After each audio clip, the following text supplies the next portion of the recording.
یہاں پر جو ذکر ہے کہ ملائکہ اور روح نازل ہوتے ہیں من کل امر، ہر امر اللہ کی طرف سے لے کر مطلع الفجر صبح تک۔ تو یہاں جو گفتگو ہے وہ یہ کہ قرآن پاک میں فرشتوں کے حوالے سے کیا باتوں کا ذکر ہوا ہے، کن باتوں کا تذکرہ قرآن پاک میں ملائکہ کے حوالے سے ہوا ہے۔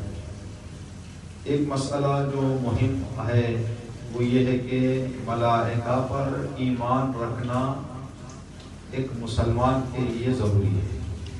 بے شک، یعنی اگر کوئی بندہ کہے کہ میں ملائکہ کو نہیں مانتا تو اس کا ایمان کامل نہیں ہے، وہ ایمان میں نہیں آیا، اس کے پاس ایمان نہیں ہے، کمزور اور ناقص مسئلہ نہیں ہے، بالکل اس کے پاس ایمان نہیں ہے۔ اس لیے کہ ملائکہ کا انکار قرآن پاک کے نزول کا انکار ہے، وحی کے نزول کا انکار ہے، اس لیے کہ وحی کون لے کر آئے؟ ملائکہ لائے۔ اور یہ جو تقدیرات وغیرہ جو دنیا میں شب قدر میں یہ مسئلہ ہے یہ ملائکہ کے ذریعے سے، تو ملائکہ پر ایمان رکھنا واجب ہے، ضروری ہے، لازم ہے۔ اور اس کے ساتھ ساتھ خداوند تبارک تعالیٰ نے ملائکہ کے انکار کو اپنے انکار کے ساتھ رکھا ہے۔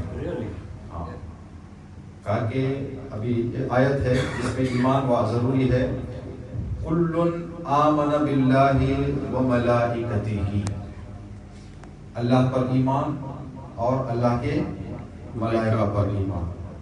ایک آیت میں اللہ نے فرمایا وَمَن يَكْفُرْ بِاللَّهِ وَمَلَائِكَتِهِ، جو بندہ اللہ کا انکار کرے اور اللہ کے ملائکہ کا انکار کرے۔ یہ مسئلہ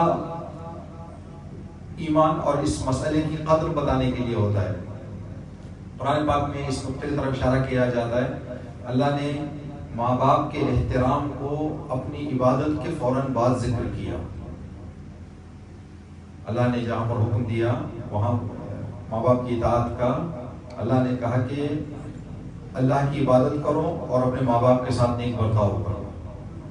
تو علماء اس بات کو غور کرتے ہوئے کہتے ہیں کہ اگر خدا کے سوا کسی پر سجدہ جائز ہوتا تو اللہ حکم دیتا کہ ماں باپ کا سجدہ کرو۔ سبحان اللہ، سبحان اللہ۔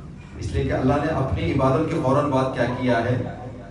ماں باپ کے احترام اور ان کے احسان کا ذکر کیا ہے۔ تو یہ ایک مسئلہ ہے، جب ملائکہ پر ایمان ہمارے ایمان کا ایک حصہ ہے تو ہمیں تھوڑا سا ملائکہ کے بارے میں کچھ جان لینا بھی ضروری ہے۔ تو قرآن پاک کی آیتوں میں، تاکہ قرآن پاک کی تلاوت بھی ہو جائے، سب سے پہلی بات ملائکہ خدا کے خدمت گزار ہیں، یعنی خدا ملائکہ سے اپنا کام جو ہے وہ دنیا میں جو امور ہوتے ہیں، جو کام ہوتے ہیں وہ